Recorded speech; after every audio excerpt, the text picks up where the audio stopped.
bandar itu tahu, ini kalau gua tawarin 1-20 kali mungkin nolak. Tapi kalau 50 kali gua tawarin, kemungkinan jadinya ada. Akhirnya satu malam gua panggil lah bokap gua. Pak, jangan kaget ya mau ngaku nih. Gua bilang Gary udah make nih. Kan nggak ada edukasi. Ada satu cara Pak untuk berhenti putau yang efektif. Apa? Pakai gua bilang gitu.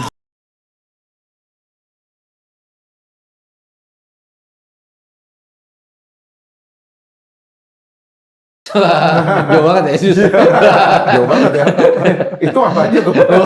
Dari minum itu racun serangga tuh, apa yang terjadi gitu loh? Ya, jadi gue bangun, gue masih di tempat yang sama. Oke. Gue masih ini yang sama, masih ada kertas yang sama. Oke. Dan Nggak ada keluarga yang gue nggak ada yang nolongin, tahu. padahal nggak ada yang nolongin. Nggak ada yang tahu, nggak ada yang nolongin. Itu di rumah Di posisinya? rumah, gue nolong banyak teman yang begitu. Makanya itu referensi gue, itu kan harus dikuras tuh. Ya. Setelah itu harus langsung UGD itu kalau telat dikit udah hilang. Nah, itu lo ke UGD habis Enggak. itu? Makanya gue juga bingung. Ada something yang Iya. gimana ya? So, momen itu adalah momen yang lo menganggap gue harus stop nih. Iya. Iya. Kayak di situ kayak gue nggak dibilang ini, apakah gue ketemu Tuhan? Abstrak. Apakah gue ketemu kesempatan kedua? Iya.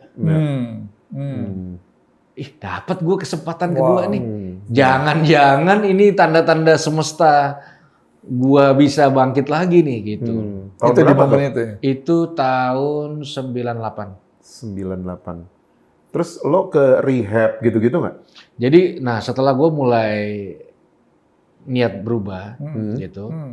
Nah, karena gue kan dulu nyangkut di sindikat gitu ya. Sindikat tuh kan ada orang bilang mata rantai putus. Jadi lu nggak bakal tahu 3 bandar di atas, 4 bandar di atas. Nah dulu kan zamannya orang-orang Niger, zaman-zaman dulu Kampung Bali, Batu Raja, semua tuh. Nah waktu gue mau berhenti, nah dipikir gue ini cepu, polisi gitu. Akhirnya di sayembara, dulu semua cepu dieksekusi, pasti dieksekusi. Masukin karung, pukulin, taruh rel kereta, begitu. Pasti dieksekusi. Dan kalau dieksekusi sama sindikat, pasti lewat. Nah, untung ada kawan yang baik waktu itu. Bro, kepala lo di sayembara nih, tiarap deh. Gitu. Gila. Sekian puluh juta bisa dapat. Nah, akhirnya nggak tahu gimana nyokap gue nyangkut dengan satu orang pendeta muda di Pondok Cabe. Nah, gue ngumpet di situ. Satu keluarga, gitu kucuk-kucuk gue dateng, anaknya masih SD sama SMP, gitu. Gue tidur di kamar anaknya yang SD. Nah gue stay di situ lah, nah, mulai belajar sedikit-sedikit tentang pemahaman rohani, gitu. Terus mulai betah plus aman, nggak ada yang tahu. Jadi semua orang nggak ada yang tahu. Jadi nyokap bokap lo nih luar biasa juga jasanya ya? Gua udah nggak kehitung lah, udah utang nyawa gua. Bener-bener nemenin Bener-bener nemenin. orang yang di bawah 0 ini. Utang nyawa. Maksudnya kalau mau jujur sekarang tuh anak tuh dibuang gitu aja sama orang tua. Kalau dalam kondisi kayak gini, nggak peduli lo. Makanya sekarang kalau lihat di kamar-kamar jenazah tuh orang tua yang anaknya OD mampus lo. Gue bilang juga apa gitu sekarang. Udah nggak ada lagi yang meratap. Begitu. Makanya nggak mudah. Gue punya orang tua yang pejuang lah. Gitu. Iya. Jadi momen apa juga yang membuat lo itu mulai mau berdiri di sampingnya pengguna? Ya. Jadi maksudnya lo punya ide nih pengguna nih nggak boleh dipenjara sebenarnya. Tadi kan lo ngomong gitu. Nggak boleh dikasihin baju kuning nih, nggak boleh diborgol, nggak boleh ditodong pistol. Sebenarnya ada satu momen pemicu ya, yang terjadi antara gua sama bokap. Itu sebenarnya titik loncatnya. Jadi bokap kan dulu atlet ya, legend lah, legend bola, yang semua orang tahu, semua stadion sorak-sorai sama dia. Nah sekali gua tuh di sekolah digebukin gua rame-rame gitu. Jadi gue dikeroyok pulang sekolah sama 30 orang, kakak kelas, alumni gitu. Karena gue dituduh maling. Memang gue mau maling waktu itu, cuma ada maling profesional duluan gitu. Tapi malingnya karena narkoba juga. Gara-gara narkoba juga gitu. Dia lebih jago lah. Akhirnya gue lah dipukulin. Ya udah, datanglah bokap. Itu bokap datang pas jam istirahat sekolah. Jadi orang semua pada jajan di luar kelas kan. Nah pas mereka lihat gue jalan ke ruang guru, semua ngumpul di pinggir itu, lalu mereka teriakin kita berdua, maling, maling. Wah, itu gue shock. Karena kalau yang hancur gue, ya udah. Nah ini karir bokap dari nol. Dia waktu itu dia pelatih termahal dan terbaik. Petrokimia Gresik, dia punya klub. Pokoknya udah superstar banget bokap itu. Siang itu hancur tuh gara-gara anaknya. Teriakan maling tuh kan mengerikan ya, atmosfernya gitu. Nanti kan ada yang ambil batu, bensin itu. Nah gue nggak pernah bayangin ternyata itu akan dialami bokap gue karena gue. Di satu sisi stadion Bung Karno semua sorak-sorai ini maling gitu. Jadi entah gimana inilah titik terendah gue sama bokap gitu. Titik terendah gue menghancurkan dia gitu. Jadi gue nggak berani ngomong, sesekali gue intip matanya mulai berkaca-kaca. Ah gila, gue anak kurang ajar. Persis di tengah lapangan dia berhenti, narik napas, terus gue juga berhenti dong. Terus gue mau lihat air matanya mulai turun. Terus dia buat gini, di depan semua orang tuh gue nggak bisa lupa sampai hari ini. Di depan semua orang dia rangkul gue kuat-kuat. Lalu dia bilang gini, apapun yang terjadi, kamu tetap hadiah terindah yang Tuhan kasih buat Papa. Kamu tetap anaknya Papa, kamu bukan maling, angkat muka kamu jalan lagi. Nangis kita berdua di situ. Gila. Akhirnya gue ke ruang guru, gue dikeluarkan dengan tidak hormat hari itu. Di depan gerbang, dia ulangi hal yang sama. Lalu dia decide untuk tinggalkan bola saat itu. Itu kita keluarga kaget. Dia bilang gini, kalau mau jadi orang hebat di mata rumah dulu, di keluarga dulu. Gitu. Dia bilang pertandingan bola selalu ada, anak-anak gue nggak selalu ada. Jadi gue pulih bukan karena pukulan, bukan karena hukuman. Pukulan udah nggak kehitung mungkin, hukuman juga sudah nggak kehitung. Waktu kehadiran seseorang dengan tulus dan kasih, itulah yang membuat Yeri Pati Nasarani kapok sama narkoba. Kepedulian yang membuat kapok. Disitulah gue mengerti bahwasanya ada satu stand yang bisa diisi dalam krisis bangsa ini, yaitu kepedulian, bukan penghakiman, bukan penghukuman, bukan stigma negatif.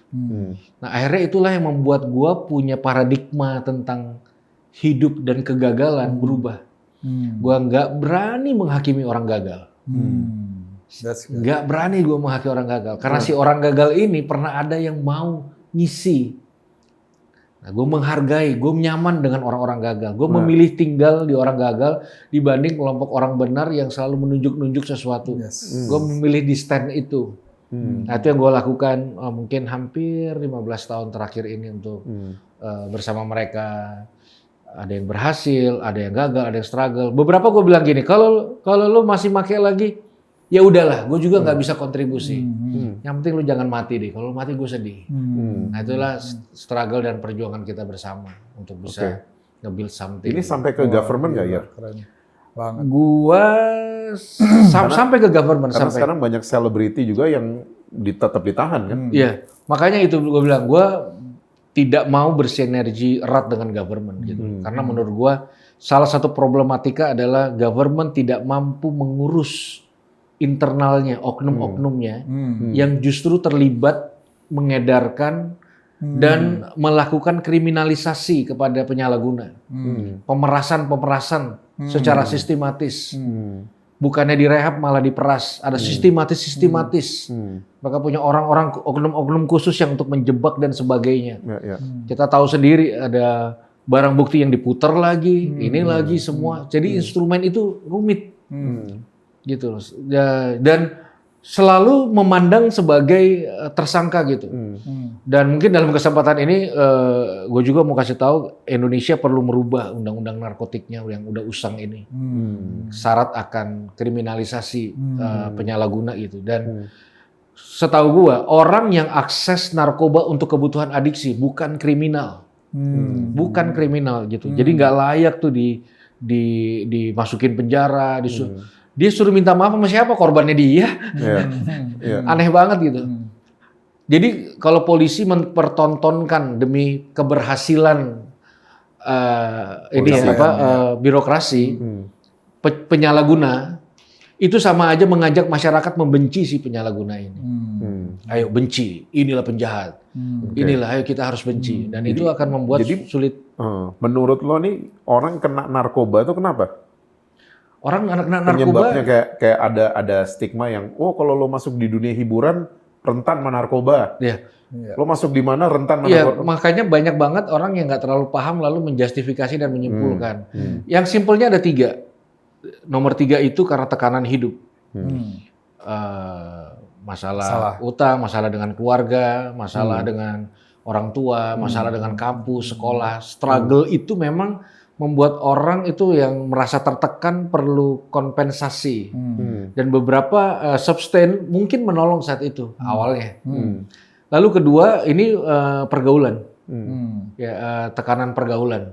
Sulitnya untuk tetap punya eksistensi tanpa mengakses itu. Karena circle-circle keren, ya, circle-circle luar biasa, nggak bisa dipungkiri. Make dan memang buat keren gitu. Ya buat lifestyle. Iya gitu. Nah yang ketiga ini penasaran sebenarnya. Ini yang sebenarnya Coba. nomor satunya nih adalah penasaran apa sih rasanya lo under something substance yang membuat lo nggak bisa kontrol diri lo seperti apa gitu. Nah kalau itu kalangan artis enggak kok, banyak kalangan religi juga make, banyak kan kalangan atlet juga make. Jadi kita mesti hentikan stigma terutama di kalangan artis ini. Dan lagi bukan tugas artis itu memberikan edukasi moral ke masyarakat gitu. Jadi artis nggak harus jadi tokoh moral gitu. Artis ya artis gitu.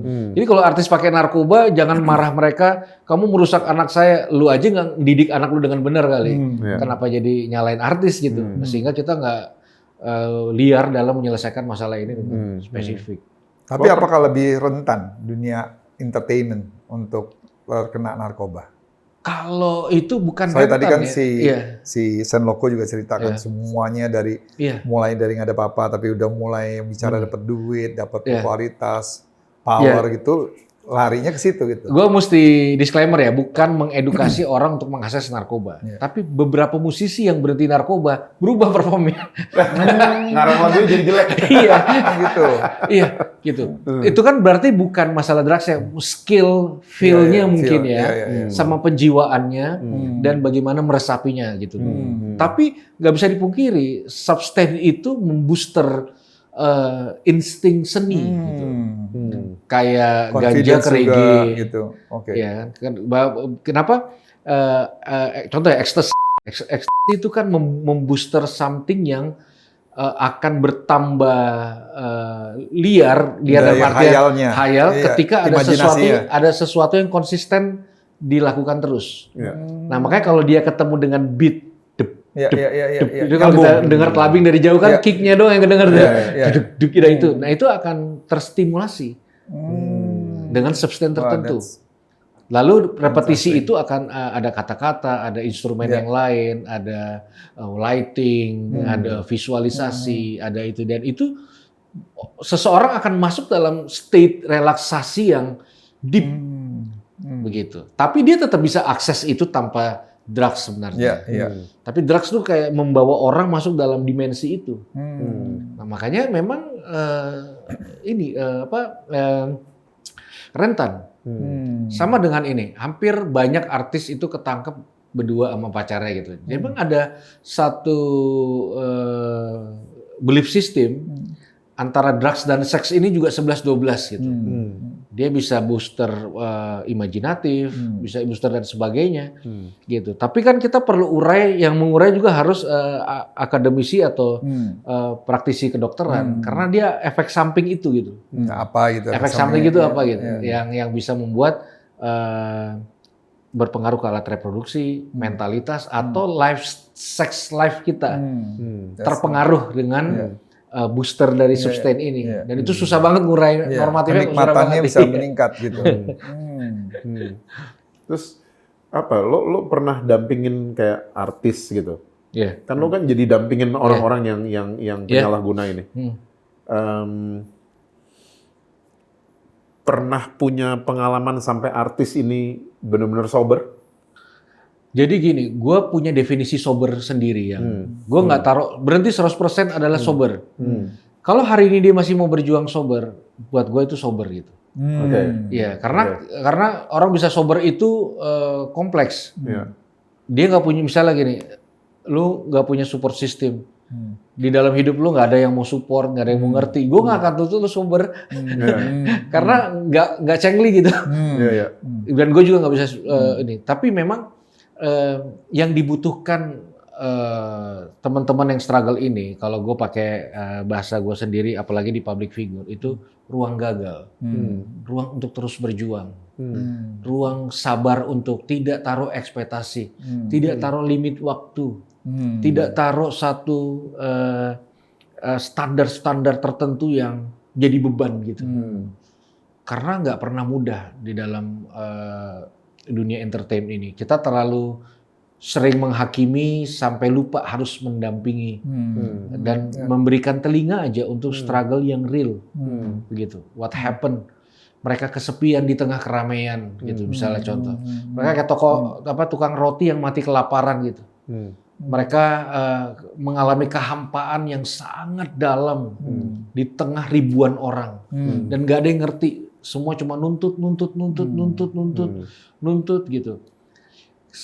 Kiper 100 tendangan dia tahan, nggak ada yang ingat. Satu kali kebobolan, seumur hidup itu gua nggak bilang kutuk ya, beban dari entertainment yang berat banget gitu. Kalau pernah dengar Andreas Escobar itu pemain Kolombia yang ditembak, ya kan? Dibunuh kan? Ya. Gara-gara gol bunuh diri. Gara-gara gol bunuh diri kan? Karena penerimaan kegagalannya gede banget. Misalnya gini, ada nggak yang tahu kiper Indonesia yang pernah nahan tendangan penalti Pele dan tidak gol? Nah, masih ada sekarang, Roni Paslah. Nggak ada yang inget. Nah makanya ya mungkin buat teman-teman public figure yang nonton ini juga, jangan sampai salah pilih orang yang justru akhirnya membuat kita pusing. Menghakimi, nuntut. Giliran kita udah capek ditinggalin kita.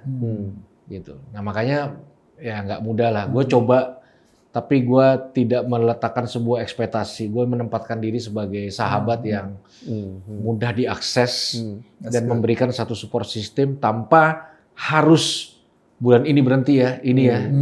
Paling ada hal-hal yang harus gue, jangan sampai lo ketangkep, gitu. Jangan sampai lo overdosis, jangan sampai ginjal rusak, gitu. Hal-hal yang permanen yang repot lagi nanti ngurainya gitu. Apa yang lo melihat efek mental fisik dari drugs?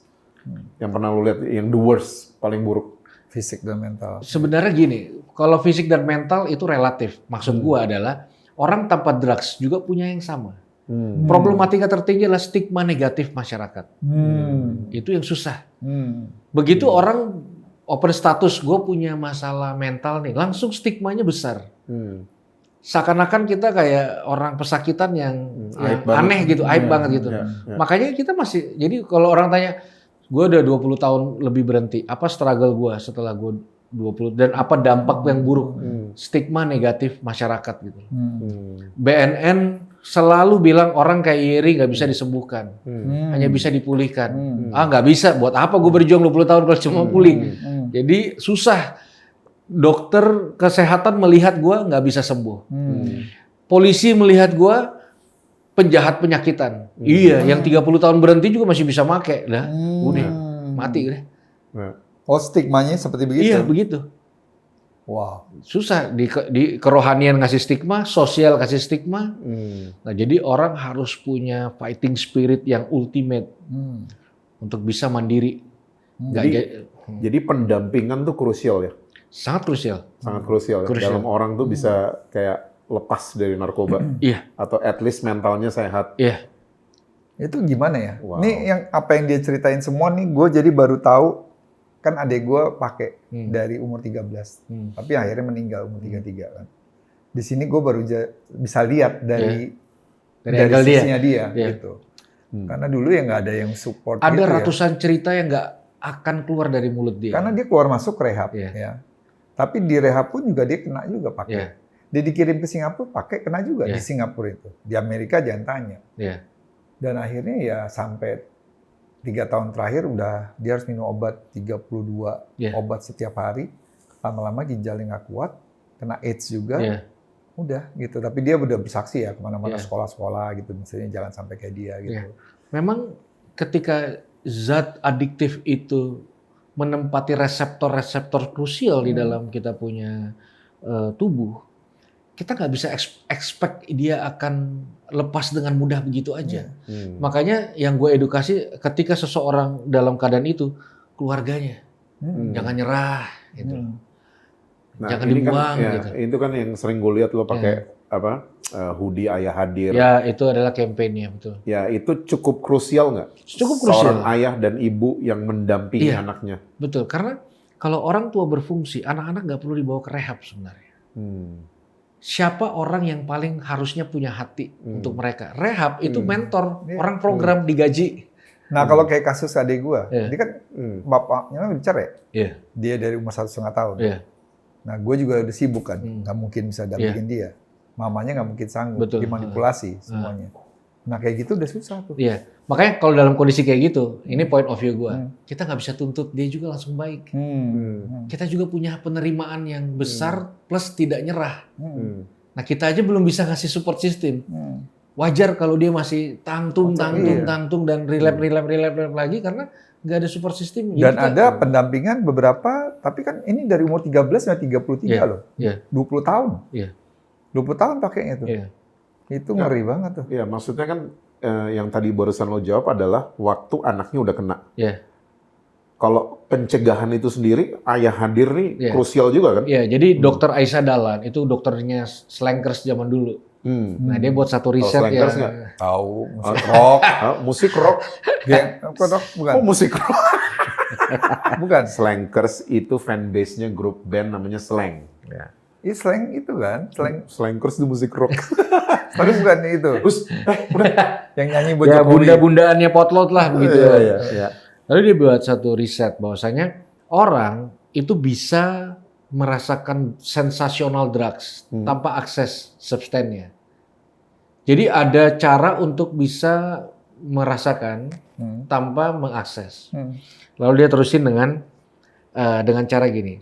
Rasa sensasionalnya sangat mirip dengan seorang anak yang sering dipangku, dirangkul sama bapaknya. Jadi kalau ada ukuran ledakan endorfin, dopamin dalam stimulasi otak, yang paling mendekati drugs adalah peran serta ayah. Kata-kata verbal, rangkulan, tepuk bahu, penerimaan, bukan perfeksionis ya, bukan barang apapun. Satu kontribusi emosional yang dirasakan. Makanya misain drugs sama, mungkin ini agak sedikit relate ya, misain drugs sama seseorang itu kayak misain bapak sama anak. Kenapa diakses itu terus? Karena waktu komunalnya belum bisa berfungsi, dia akan akses ini terus. Ininya disconnect. Yes, drugs itu my father. Makanya Cobain pernah lempar satu statement tuh kalau Kurt Cobain. Ya, waktu dia gendong anaknya, I don't need drugs anymore.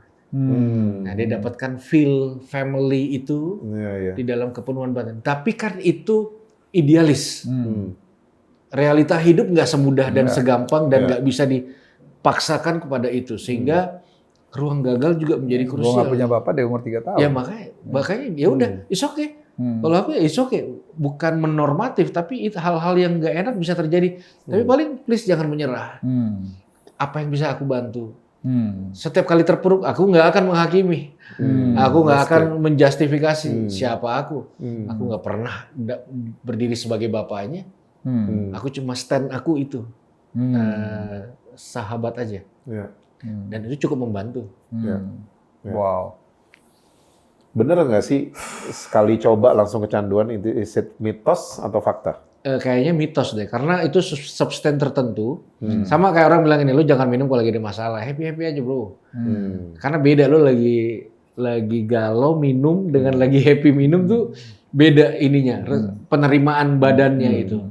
Tapi dia zat adiktif, dia punya potensi untuk nyangkut di dalam satu memori yang akan jadi kenangan manis gitu, bisa CLBK lagi.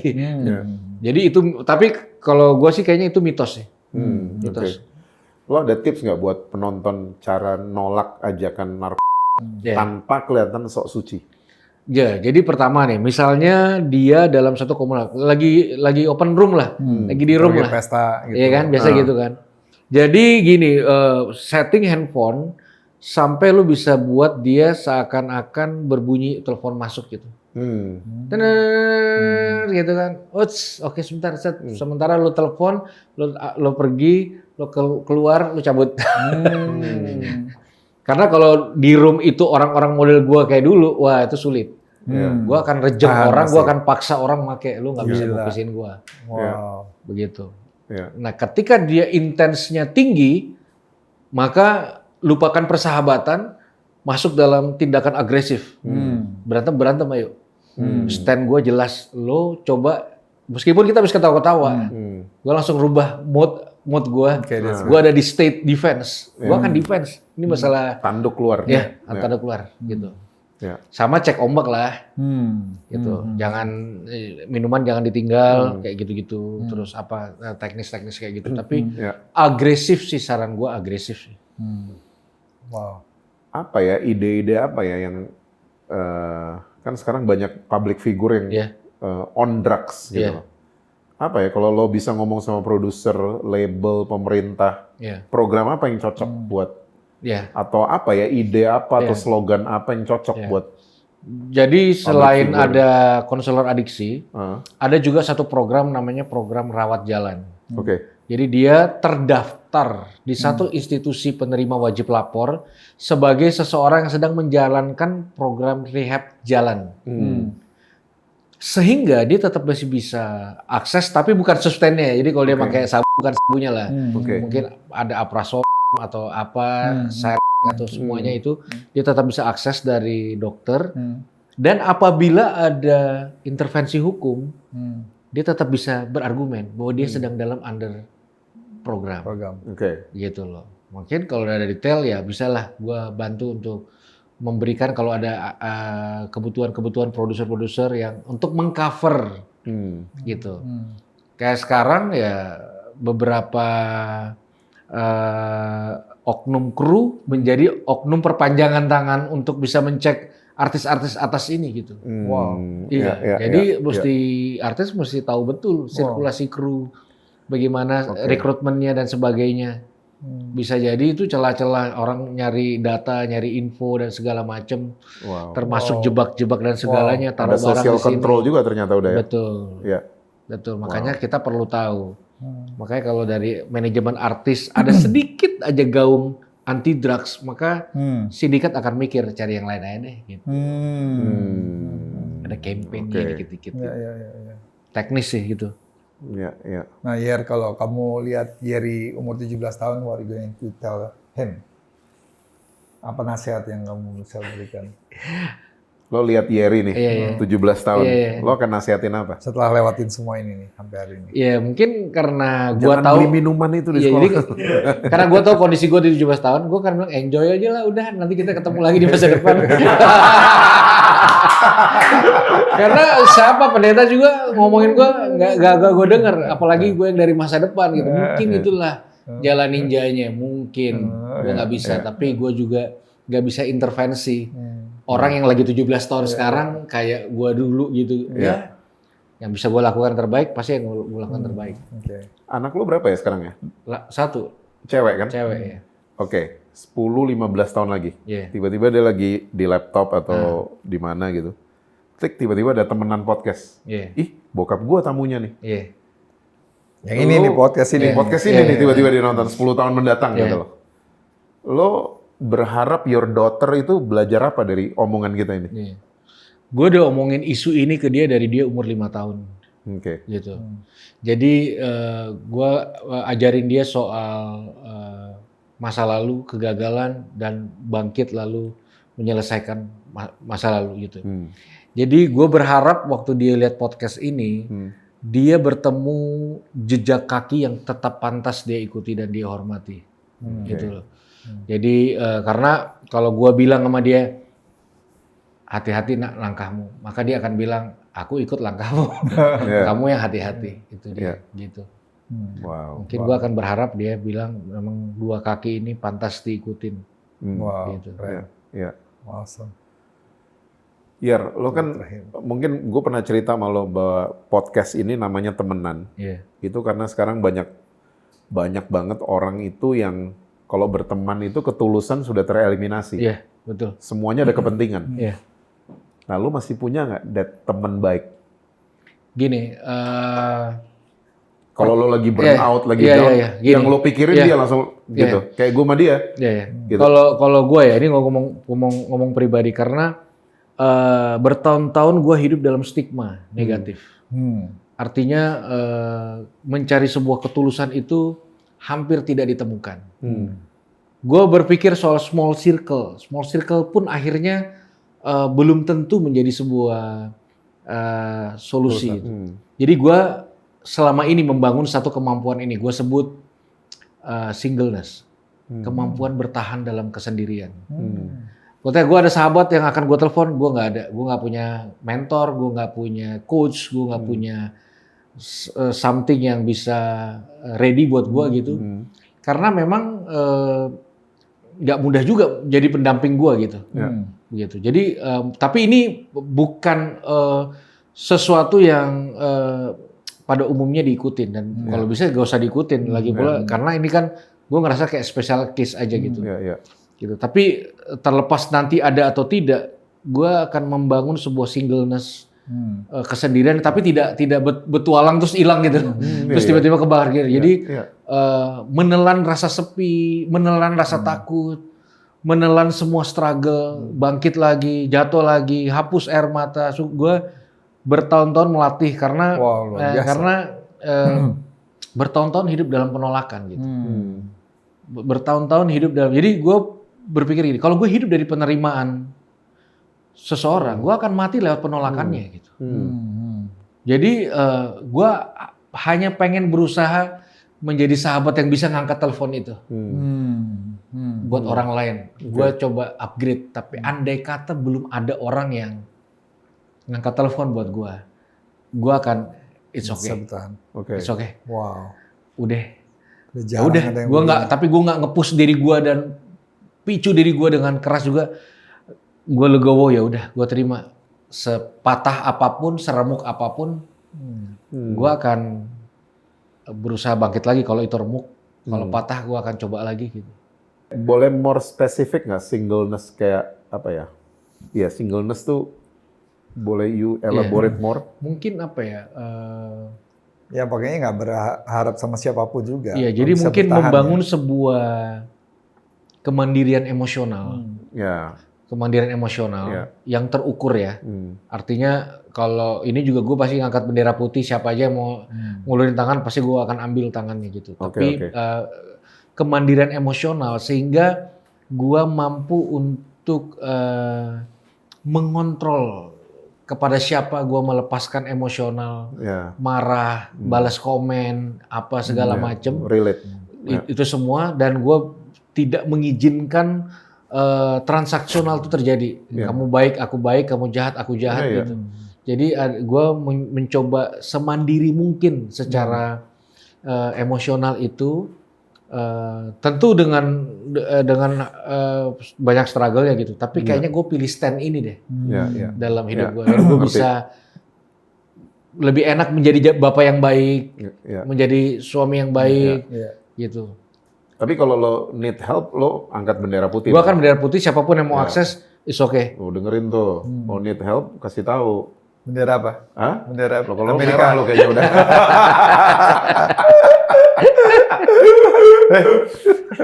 Gue angkat bendera putih aja nggak ditolong-tolong. Enggak, soalnya dua-dua kan bendera putih.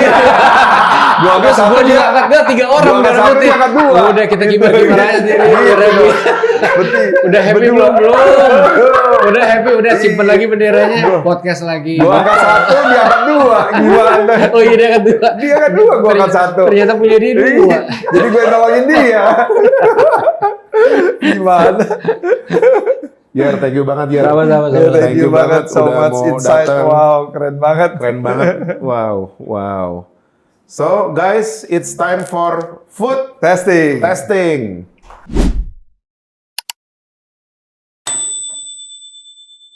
Wow, food testing kali ini dari EO Buns.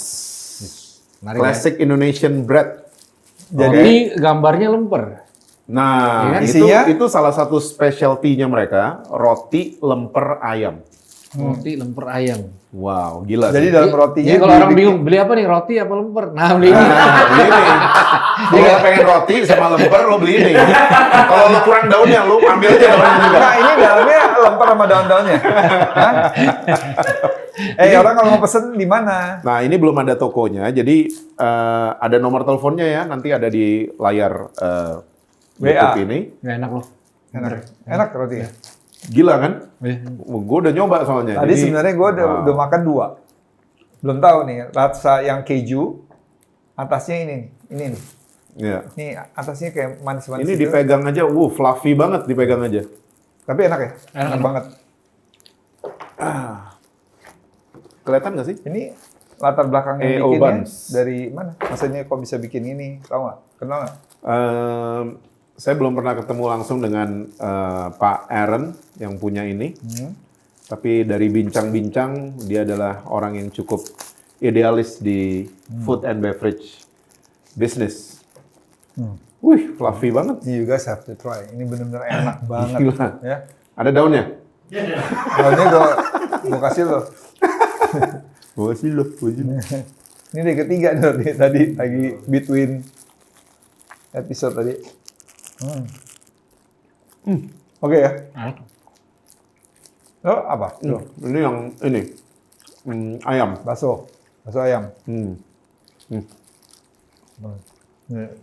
Dari packaging, rasa, this is tekstur, one of my favorite nih. gua Very sih good banget. 10 dari 10. EO Buns 10 dari 10 yang ini. Yang lemper ayam juga wow. Wow lah itu. Lo berapa? 10,4 ya. Kok kayak nar 2,4. Emang ada kayak gitu? 2,4 kan. Ada gitu. Gila nih. Baru tahu dong.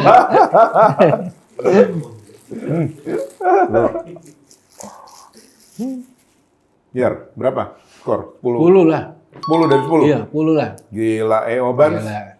Dapat 3 10. Ini buat viewers naik ini bisa nih. Makan besok padel kan. Iya, iya, Bakar siap. langsung. Oh, ini ikut.